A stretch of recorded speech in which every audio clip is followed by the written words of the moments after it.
If you have a golden retriever, you already know. You just feel it, right? There's this special connection that goes way beyond just having a pet. So today, we're going to dive into the biology, the history, and the actual data to find out exactly what makes this breed so extraordinary. This is it, isn't it? That quiet moment when they just come over and rest their head on your lap, right when you need it the most. And it feels like magic, but what's really cool is that it's actually something far more interesting. It's all by design.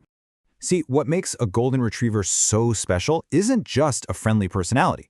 Nope, it's a whole set of cognitive and emotional traits that were deliberately shaped for decades.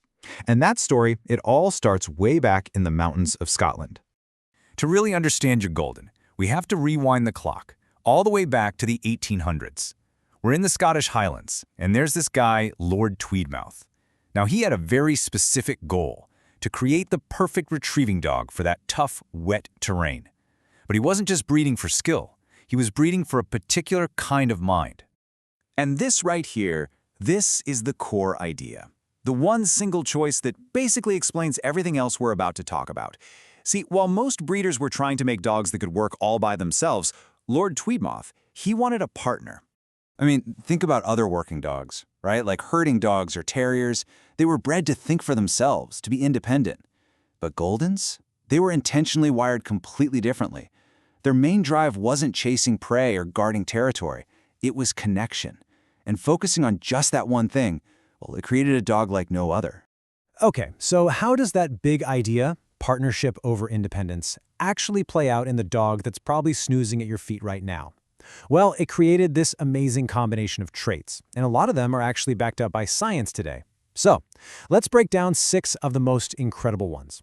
And we got to start with the big one, the one we all feel. It's not just that they're happy-go-lucky dogs, it's that they are just so finely tuned to our emotions. They don't just see how we're feeling, they actually know how to respond. And here's the thing you have to understand. This is not a learned behavior. When your golden sees you're upset and they come in slow, and just press against you, that's pure instinct. For generations, breeders were picking the dogs that could read those subtle little cues from their human partners. It is literally written into their DNA. And that emotional gentleness, it's perfectly mirrored by a physical one, the legendary soft mouth, which is just a classic hallmark of the breed. This was absolutely essential for their original job, right? They had to bring back birds without leaving a single mark. And it's just this brilliant example of how a very practical need for hunting translates directly into being safe and gentle in a family home. Their mouths are quite literally gentle instruments.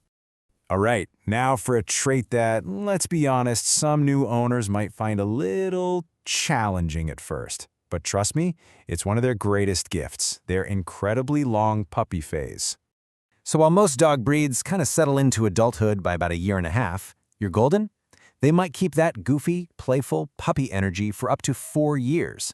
But what that really means is they stay open to learning, they have this huge capacity for joy, and they keep that playful spirit for so much longer than almost any other breed.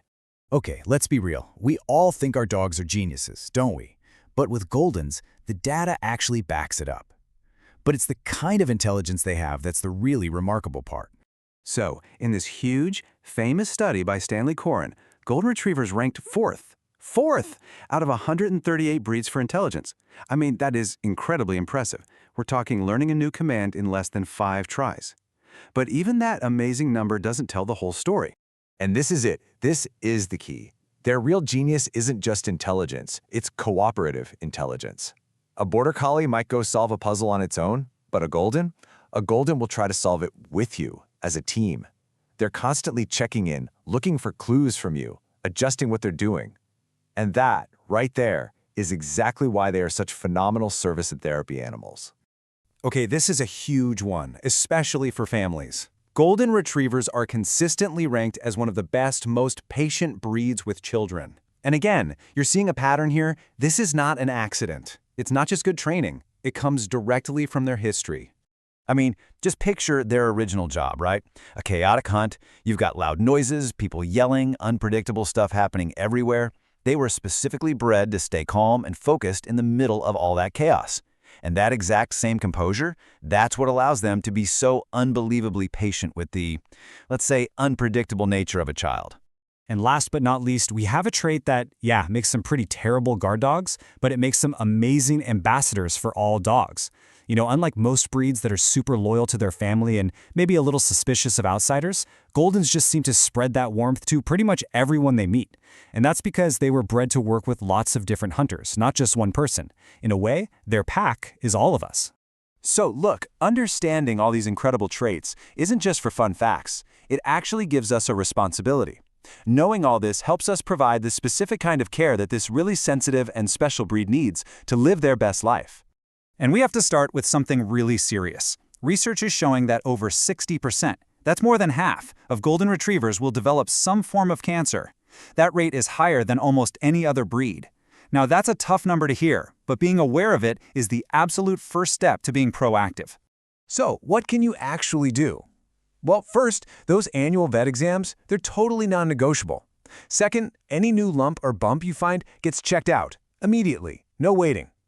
Keeping them at a healthy weight is also absolutely crucial, especially to protect their joints as they get older. And finally, you have to create a calm home. Because that emotional intelligence we talked about, it also means they're super sensitive to tension and stress in the house, which can literally impact their physical health by raising their stress hormones. Their emotional and physical health are just completely linked.